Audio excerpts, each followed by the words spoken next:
Então, vocês deixam aberto em João 14, que é só um começo da conversa. João 14, versículo 23, né?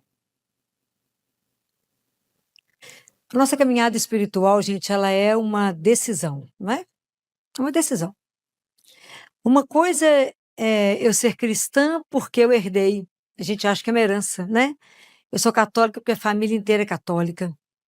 E até então nunca pensei direito sobre isso, porque é uma continuidade, né? Vai a família sendo católica, e é o que eu tenho repetido com vocês, a gente é treinado a ir à igreja, mas não é treinado a ouvir, a gente não escuta a palavra.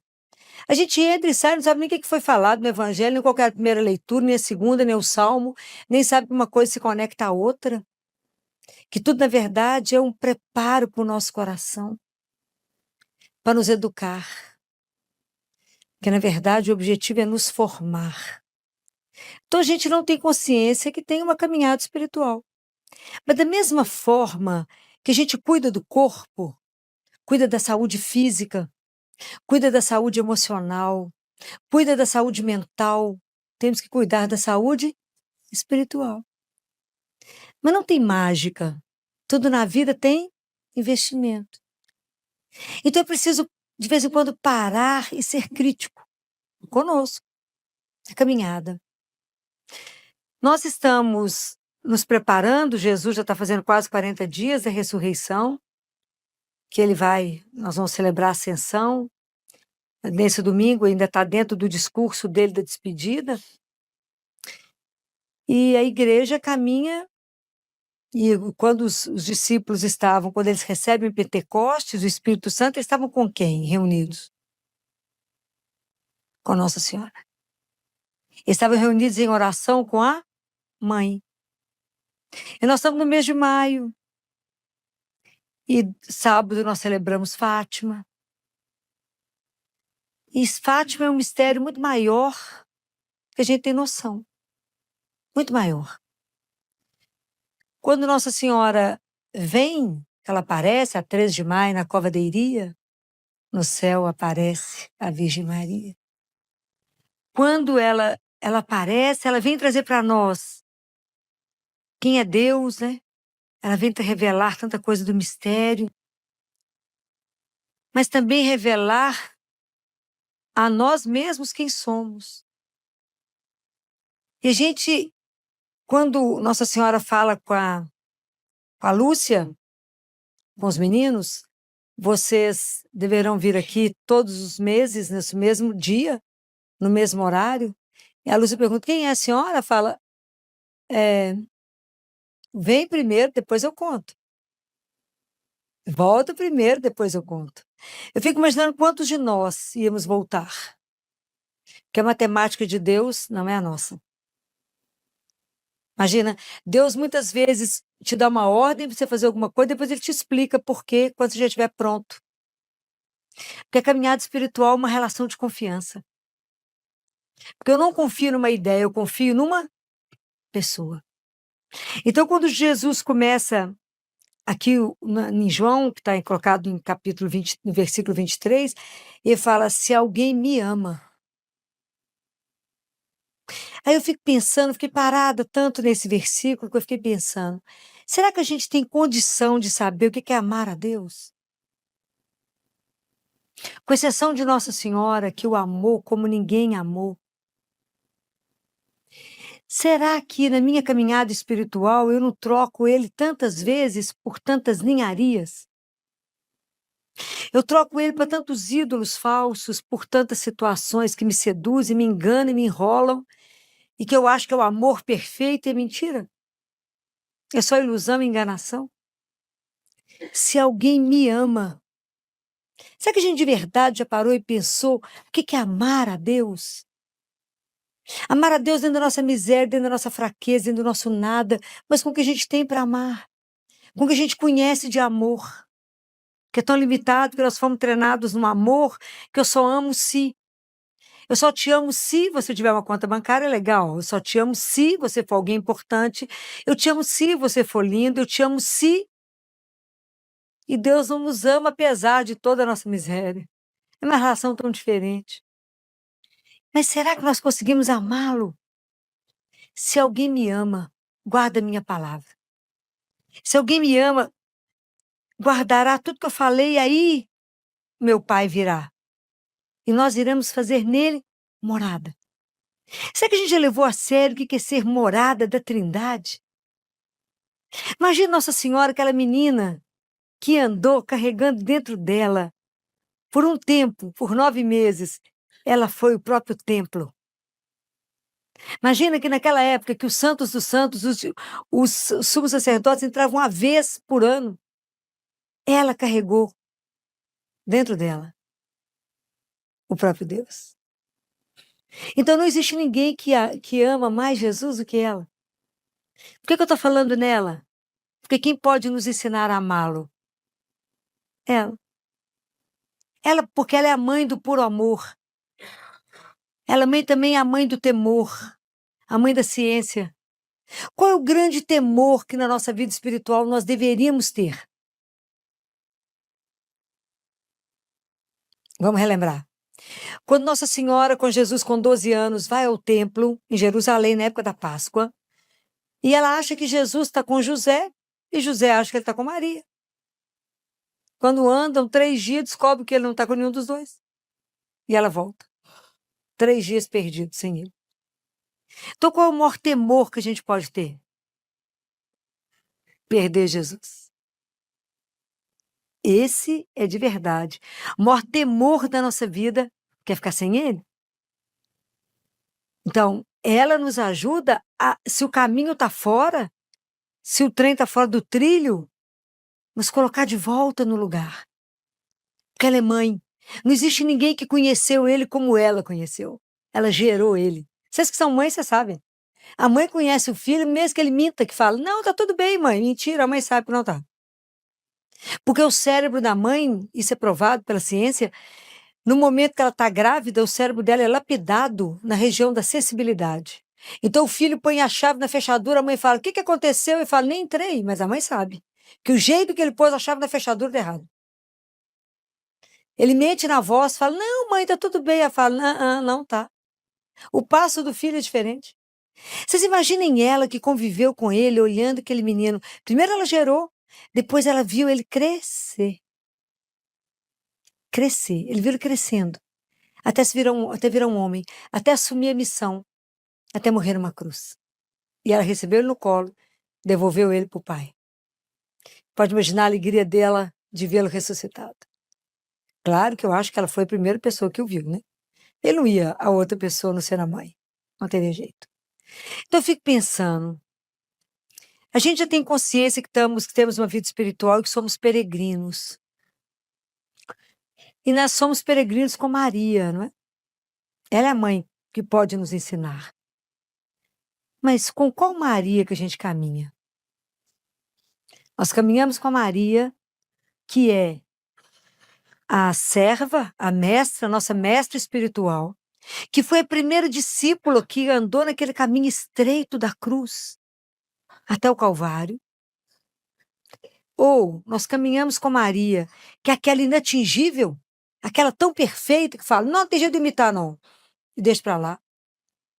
Ou caminhamos com aquela Maria que Isabel proclama, tu és bem-aventurada por quê? Bem-aventurada és tu, Maria, por quê? Acreditastes. Será que eu convivo com ela? Ou será que eu reduzi Nossa Senhora a uma santinha que me serve, que me dá favores a um preço bem baixo? A gente precisa ser crítico. Qual é a minha relação com a Mãe de Deus? Eu não posso reduzi-la a alguém que eu tenho um aperto, como eu não posso reduzir a Jesus a um aperto como se fosse um gênio da lâmpada, que eu, na hora do aperto, eu esfrego e falo, faz isso para mim, Jesus. Da mesma forma, eu aperto, rezo o terço, rezo o rosário, rezo 24 horas. Eu estou querendo fazer com que vocês amadureçam na fé. Para que vocês possam entender que eu não posso reduzi-la só a isso. Isso é um risco, um perigo. Eu não posso achar que ela é inatingível porque ela é imaculada, porque ela é bem-aventurada, ela é agraciada. Mas eu posso entender que ela foi uma mulher como eu. Só que recebeu, nunca pecou e recebeu as graças de Deus. Ela era agraciada. Quem que podia imaginar que aquela menina buscando lenha e buscando água, que nunca se meteu com a vida de nenhum vizinho, era a bem-aventurada de Deus. Era a agraciada de Deus. Então ela conhece tudo dele, ela viu ele, tudo, tudo, mas nada escapa aos olhos dela. Então hoje ela pode me ensinar o caminho. Hoje eu tenho que entender que ela é minha mestra. E falar, mãe, me ensina. A senhora que foi a primeira discípula que andou atrás dele naquele caminho difícil, duro.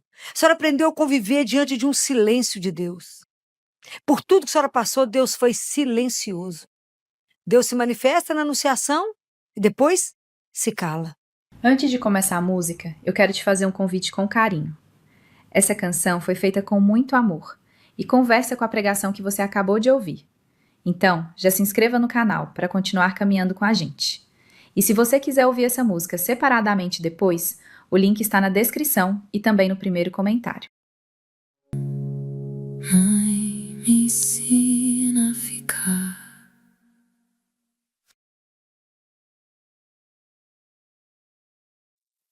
Trinta anos de silêncio. Quando José é mandado para o Egito, a frase que está escrita na palavra de Deus é: pega a mulher e o menino e foge para o Egito. Herodes está querendo matar. O caminho tinha que ser rápido e, ao mesmo tempo, lento, porque eles tinham que fugir, eles tinham que ir por estrada alternativa, porque o resto estava tudo para Herodes pegá-los. Então eles encontraram um monte de coisa, muito mais obstáculos, mas tinha que ser rápido e lento tudo ao mesmo tempo, era uma loucura. E falou, fica lá até que a minha boca fale de novo. Ó, quanto tempo demorou? 7 anos. E nós acabamos de rezar e falamos, Deus não me escuta, Deus me esqueceu, Deus me abandonou. Já demorou 7 anos? Não. Demorou 30 em Nazaré? Não.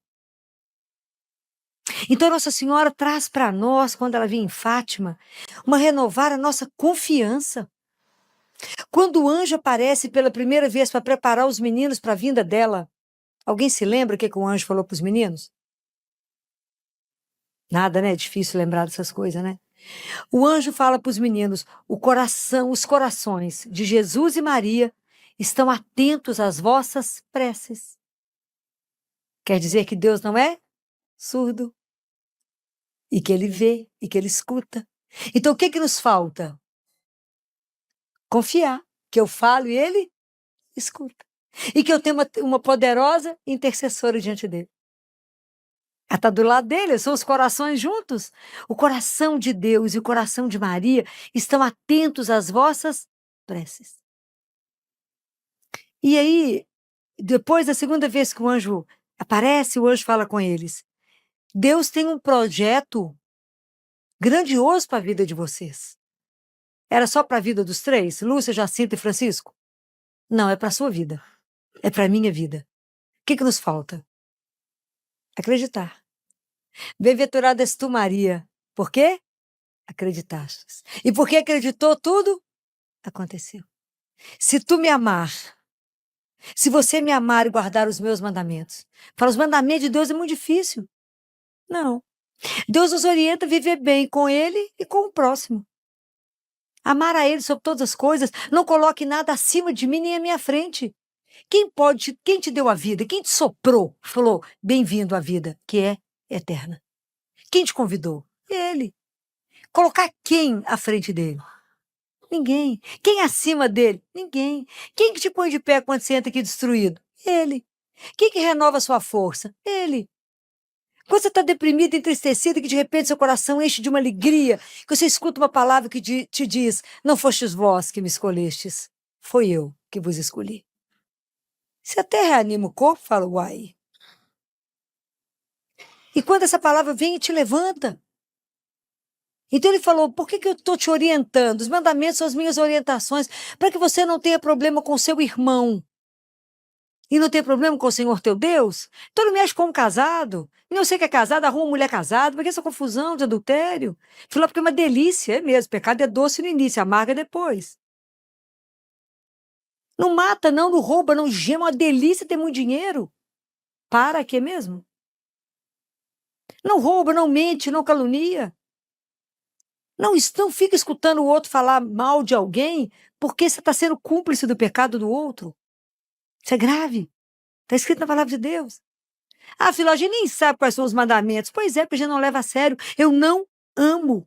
Porque se eu namoro alguém, eu sei que ele gosta da comida X, da roupa Y, disso, eu vou fazer tudo que ele gosta. Mas com Deus a gente vai levando mais ou menos. Na hora que ele me chamou, eu dou um jeito no corpo, falo, não, bem que eu acreditava no Senhor.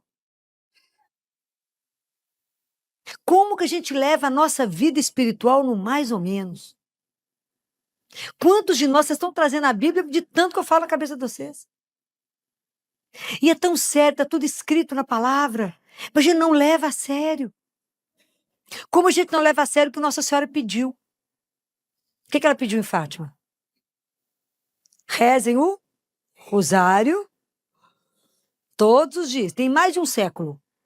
E ela falou, e eu lançarei o meu manto sobre as casas que rezarem e evitarei muitos problemas. Hoje, quando eu fico vendo o mundo virado do avesso, eu penso, e se vocês estudarem toda a história da igreja, vocês verão, quando é que nós começamos a ter problemas foi quando parou de rezar o rosário. Só estudar. Segunda coisa que ela pediu.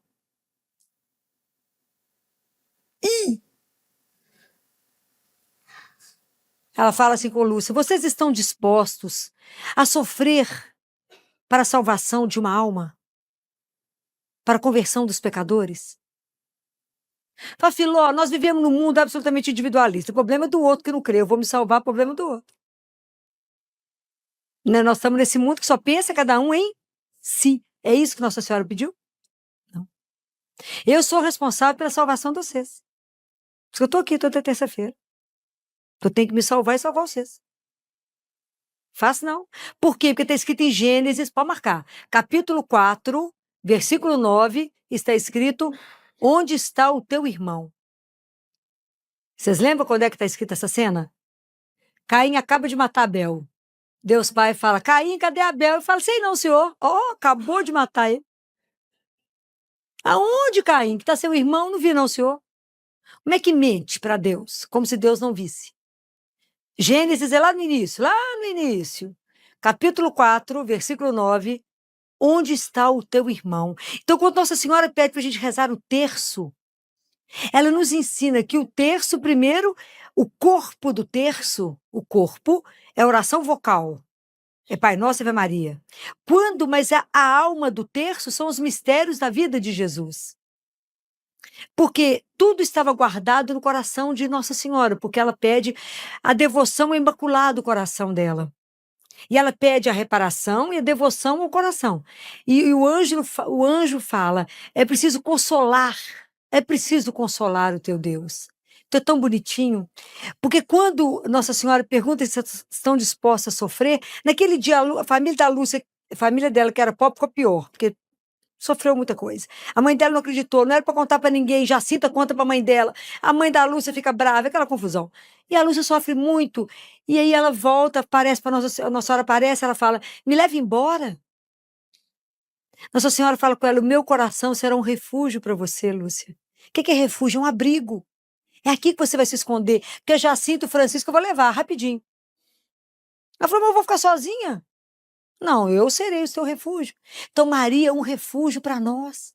Nos momentos difíceis, na hora que não está fácil, é ela que nos esconde, é ela que nos ensina. Rezem o terço, porque por enquanto vocês vão entender que o terço é uma oração contemplativa. Para as pessoas falarem, eu tenho preguiça de rezar o terço, porque repete. Por quê? Porque é contemplativo. Até que a oração vai passar da cabeça para o coração. E se no início eu medito os mistérios da vida de Jesus que estava no coração de Nossa Senhora, em Lucas, por 2 vezes ele fala, quando o menino nasce e quando ele perde, Nossa Senhora guardava tudo no coração dela. É quando Lucas descreve. Então, de Nazaré, de Belém de Belém a Jerusalém, onde tudo começa e tudo termina, está tudo no coração dela. Tudo no coração de Maria.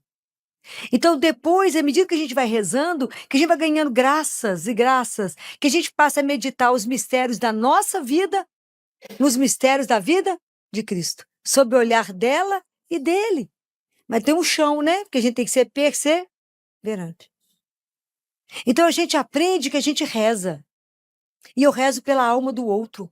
Eu rezo pela conversão dos pecadores. Quando a gente reza o texto, a gente reza pela conversão dos pecadores. Que a gente intercede pela vida de alguém.